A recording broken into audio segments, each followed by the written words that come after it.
Saya Yusrus Diansyah, Kepala BPS Provinsi Sulawesi Selatan, menginformasikan kepada seluruh masyarakat Sulawesi Selatan bahwa BPS Provinsi Sulawesi Selatan akan melaksanakan sensus penduduk 2020 yang akan dilakukan 2 tahap. Tahap pertama tanggal 15 Februari sampai dengan 31 Maret 2020, yaitu sensus penduduk online.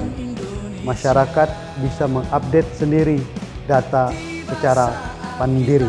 Kedua, akan dilakukan sensus penduduk wawancara yang akan dikunjungi oleh petugas BPS pada bulan Juli 2020.